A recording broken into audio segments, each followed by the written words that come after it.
Assalamualaikum warahmatullahi wabarakatuh. Jadi perkenalkan, kami dari kelas 11 IPA 5. Di sini kami akan membuat video mengenai teman-teman? Proses mempersnasi beserta hubungannya dengan pelajaran fisika. Jadi kita akan memperkenalkan diri dulu ya, Nis ya. Iya, guys ya. Halo, aku Nadia. Hai Nadia. Halo, aku Dikra Fariha. Hai. Halo, aku Raya. Aku Kayla. Yeay. Jadi mari kita Langsung lanjut masak. saja ke dapur. Yes.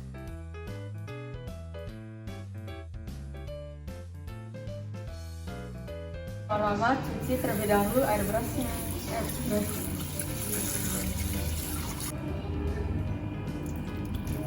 Tuang air ke dalam beras sebanyak 1 ruas jari.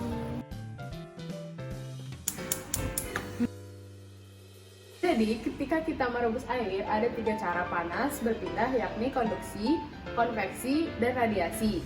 Yang pertama, konduksi.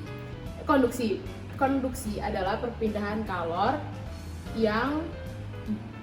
panas dengan perantara. Proses konduksi terjadi ketika panas dari kompor berpindah ke panci. Contohnya ini, api yang ada di kompor berpindah ke panci yang akan memanas karena api. Aluminium adalah konduktor atau penghantar panas yang baik. Aluminium langsung menyerap dan menyebarkan panas dari api. Yang kedua ada perpindahan kalor secara konveksi. Konveksi adalah perpindahan panas melalui zat cair atau gas. Proses konveksi terjadi pada air. Air yang terkena panas terlebih dahulu adalah air yang berada di bagian bawah. Yang ketiga adalah perpindahan kalor secara radiasi. Radiasi adalah proses perpindahan panas yang tidak memerlukan zat perantara. Pada saat kita memanaskan air, api dari kompor akan memancarkan radiasi. Benda di dekat kompor seperti tubuh kita sendiri akan merasakan hangatnya. Namun ketika menjauh kita tidak merasa panas. Itulah yang disebut dengan radiasi.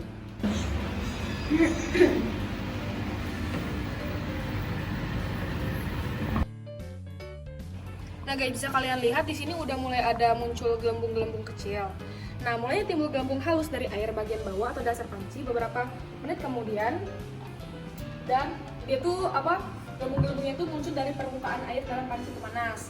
Jadi seolah-olah terjadi aliran air dari bagian bawah ke permukaan air, sehingga terbentuk sirkulasi air di dalam panci pemanas. Sebelum terjadi pendidih, air mengalami proses pemanasan yang unik. Hal ini terjadi karena perambatan atau perpindahan kalor dalam air selama mengalami kenaikan suhu. Partikel-partikel air bergerak karena perbedaan massa jenis antara bagian bawah air dengan permukaan air dalam panci pemanas.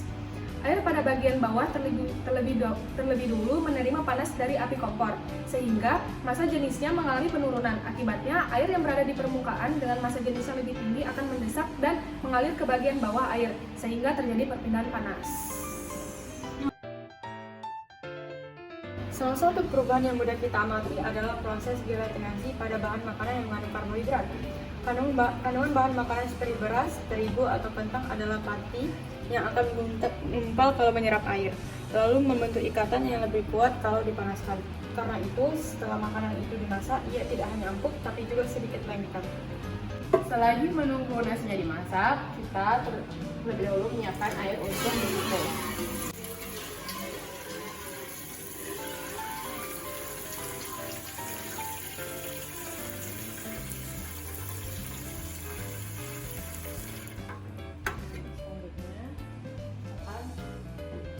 Di kompor, lalu dilapisi dengan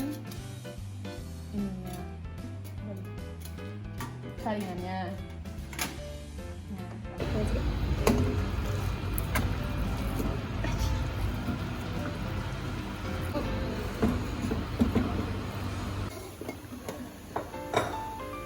Suatu cairan akan menguap bila tekanan uap gas yang berasal dari cairan adalah sama dengan tekanan dari cairan ke sekitarnya, atau P uap sama dengan P cair. Jadi, titik didih suatu cairan sebenarnya bisa dimanipulasi dengan meningkatkan tekanan di luar cairan atau tekanan eksternal. Sekarang kita tunggu nasi masak selama kurang lebih 20 menit. Nah, ini yang mereka lakukan adalah salah satu contoh dari radiasi. Tuh, kepanasan. Nah, mengapa pada air langka terdapat sepia itu diaduk setelah matang agar tidak cepat basi? Nah, disinilah hukum fisika bekerja. Ketika nasi tersebut matang, ada sejumlah air yang masih terperangkap pada butiran nasi. Nasi dalam hal ini digambarkan sebagai material yang berpori sehingga gas mudah untuk melaluinya. Maka dari itu, untuk mencegah air tersebut tetap terperangkap pada butiran nasi tersebut harus diaduk.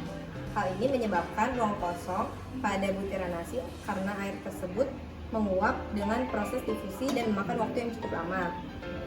Nah, setelah air tersebut menguap, maka nasi tadi akan bertahan cukup lama atau tidak mudah basi. Nasinya udah matang. Dadah. Siap dimakan. Ini udah enak banget guys. Pulen banget. banget.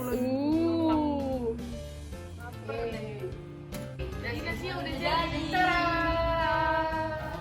Tara, nasi udah jadi dan begitulah proses memasak nasi menggunakan kukusan. Kukusan. Semoga bermanfaat. Kita semua. Yeay. Thank you for Bye-bye. watching. Bye. Selagi menunggu airnya, nasi jadi apa itu? Kita lagi menunggu air mendidih. Kira-kira berapa lama? Kamu ini yang lama banget cepetan. Panas gak kamu?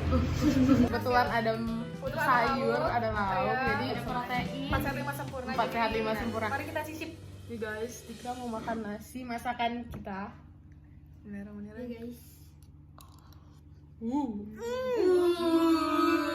Sangat-sangat amat lembut banget.